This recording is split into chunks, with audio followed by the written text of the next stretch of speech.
Hi friends, എല്ലാവർക്കും എൻ്റെ ചാനലിലേക്ക് സ്വാഗതം. ഇന്ന് നമുക്ക് ഈ പേപ്പർ വെച്ചിട്ട് വളരെ എളുപ്പത്തിൽ ഒരു പൂവ് ഉണ്ടാക്കിയെടുക്കാം.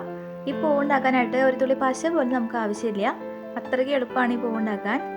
അപ്പം ഞാൻ ഈ പേപ്പർ ഇതുപോലെ നീളത്തിൽ കട്ട് ചെയ്തെടുക്കുന്നുണ്ട്. അപ്പോൾ കളർ നിങ്ങൾക്ക് ഇഷ്ടമുള്ളത് എടുക്കാം കേട്ടോ. എൻ്റെ കയ്യിലുള്ള കളർ ഇതാണ്. അപ്പോൾ അതുകൊണ്ടാണ് ഞാൻ ഈ കളർ പേപ്പർ എടുത്തിരിക്കുന്നത്. ആ പേപ്പർ നമ്മൾ കട്ട് ചെയ്തെടുത്തില്ലേ, അതിൽ നിന്ന് ഞാൻ ചതുരത്തിൽ ഒരു കഷ്ണം കട്ട് ചെയ്തെടുക്കുന്നുണ്ട്. എന്നിട്ട് ആ പേപ്പർ ഇതുപോലെ ഒന്ന് ഞൊറിഞ്ഞെടുക്കുന്നുണ്ട്. എന്നിട്ട് നേരെ നടുമടക്കുക. അതിനുശേഷം ഒരു പൂവുണ്ടാക്കണ കമ്പി വെച്ചിട്ട് ഒന്ന് കെട്ടിക്കൊടുക്കുക. വളരെ എളുപ്പമാണ്. ഇനിയിപ്പോൾ കമ്പി ഇല്ലാന്നുണ്ടെങ്കിൽ ഈർക്കിളിയോ അല്ലെങ്കിൽ എന്തെങ്കിലും കമ്പ് എന്തെങ്കിലും വെച്ചിട്ട് നമുക്ക് നൂല് വെച്ചിട്ടായാലും കെട്ടിക്കൊടുത്താൽ മതി. അല്ലെങ്കിൽ ഗ്രീൻ ടാപ്പ് ഉപയോഗിക്കണമെങ്കിൽ അങ്ങനെ ചെയ്യാം കേട്ടോ.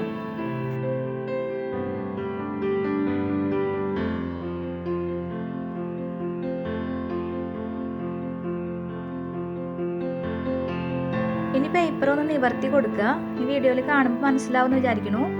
ഇത് ഒട്ടിച്ചില്ലെങ്കിലും കുഴപ്പമൊന്നുമില്ല. റെഡിക്ക് പൂവിൻ്റെ ഷേപ്പിൽ തന്നെ നിൽക്കുന്നുണ്ട്. ഇനി ഒട്ടിക്കണമെന്ന് ഇഷ്ടമുണ്ടെങ്കിൽ ഒട്ടിച്ച് കൊടുക്കാം കേട്ടോ. ഞാനിപ്പോൾ ഒട്ടിക്കണില്ല. ഇനി നമുക്ക് ഗ്രീൻ ടാപ്പ് ഒന്ന് ചുറ്റി കൊടുക്കാം.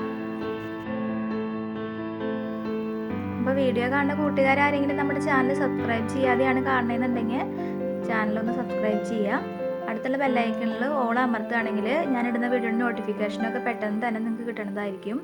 ഒരുപാട് പൂക്കൾ ഉണ്ടാക്കുന്ന വീഡിയോസൊക്കെ നമ്മുടെ ചാനലിൽ അപ്ലോഡ് ചെയ്തിട്ടുണ്ട്. അപ്പോൾ ആ വീഡിയോ ഒക്കെ ഒന്ന് കാണുക.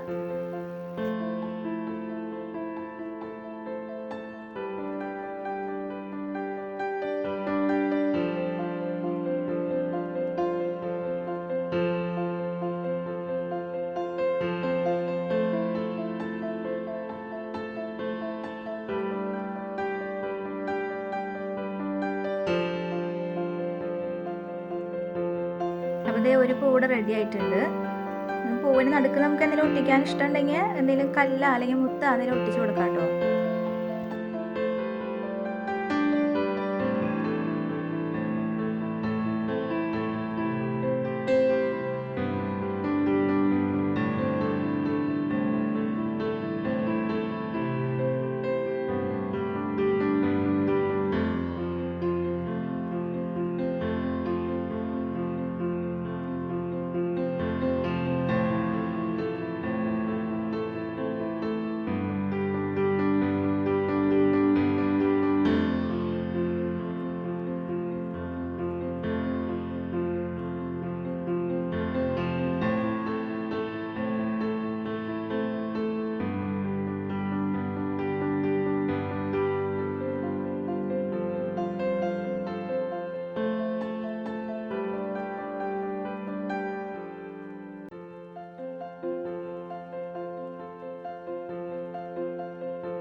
അപ്പോൾ ഇതുപോലെ നമ്മൾ കുറച്ച് പൂവ് ഉണ്ടാക്കി എടുത്തിട്ടുണ്ട്.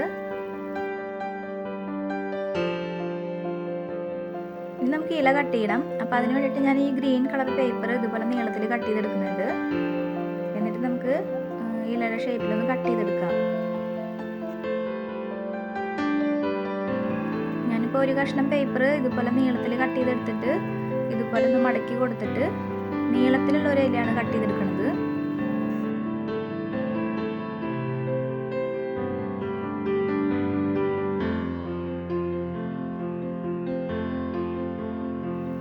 നമ്മൾ പശയൊന്നും ഉപയോഗിക്കണില്ലല്ലോ.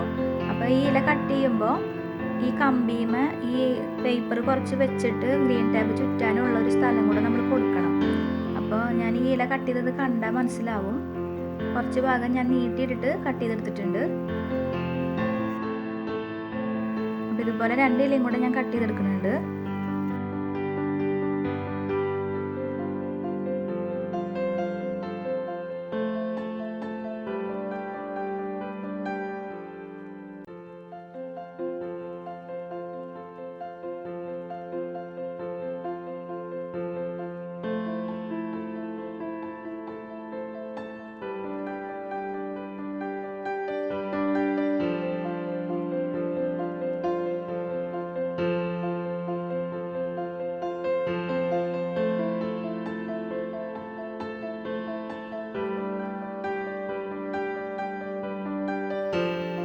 നമുക്ക് ഈ പൂക്കളെല്ലാം ഒന്നിച്ച് വെച്ചൊന്ന് സെറ്റ് ചെയ്യാം.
അപ്പോൾ അതേ പൂക്കളൊക്കെ സെറ്റ് ചെയ്ത് കഴിഞ്ഞിട്ടുണ്ട്. ഇനി നമുക്ക് ഇല പിടിപ്പിക്കാം. ഇനി നമുക്ക് ഇലയും കൂടെ പിടിപ്പിക്കണം. അപ്പോൾ ഇലകൾ വെച്ച് കൊടുത്തിട്ട് നമുക്ക് ഗ്രീൻ ടാപ്പ് കൊണ്ട് ചുറ്റി കൊടുത്താൽ മതി. അപ്പോൾ ഗ്രീൻ ടാപ്പ് ചുറ്റാൻ വേണ്ടിയിട്ടാണ് നമ്മൾ ഇല കുറച്ച് നീട്ടി കട്ട് ചെയ്തെടുത്തിരിക്കുന്നത്. അപ്പോൾ ഇത് വീഡിയോ കണ്ടാൽ മനസ്സിലാവുമെന്ന് വിചാരിക്കുന്നു. നമുക്ക് ഇല കൂടുതൽ വെക്കണം എന്നുണ്ടെങ്കിൽ അങ്ങനെ ചെയ്യാം കേട്ടോ. ഞാനിപ്പോൾ ഒരു 4 ഇല കട്ട് ചെയ്ത് വെക്കണമെന്നുള്ളൂ. ചെറിയ ഇലകളൊക്കെ കട്ട് ചെയ്തിട്ട് ഇതിൻ്റെ ഇടയിലൊക്കെ വെച്ചിട്ട് ഗ്രീൻ ടാപ്പ് കൊണ്ട് ചുറ്റി കൊടുക്കാം.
അപ്പോൾ അതേ ഇലയൊക്കെ പിടിപ്പിച്ച് കഴിഞ്ഞിട്ടുണ്ട്. അപ്പോൾ നമ്മുടെ പൂവ് നോക്കിയേ, നല്ല ഭംഗിയില്ലേ കാണാൻ. ഇന്നത്തെ ഈ ക്രാഫ്റ്റ് എല്ലാ കൂട്ടുകാർക്കും ഇഷ്ടമായി വിചാരിക്കണു. വളരെ എളുപ്പമല്ലേ ചെയ്യാനായിട്ട്. അപ്പോൾ വീഡിയോ ഇഷ്ടമായാൽ ഉറപ്പായിട്ടും ലൈക്ക് ചെയ്യാൻ മറക്കരുത്. പിന്നെ അഭിപ്രായങ്ങളൊക്കെ ഉണ്ടെങ്കിൽ കമൻറ്റ് ചെയ്യുക. അപ്പോൾ മറ്റൊരു വീഡിയോയുമായി വീണ്ടും വരാം. അതുവരേക്കും ബായ്.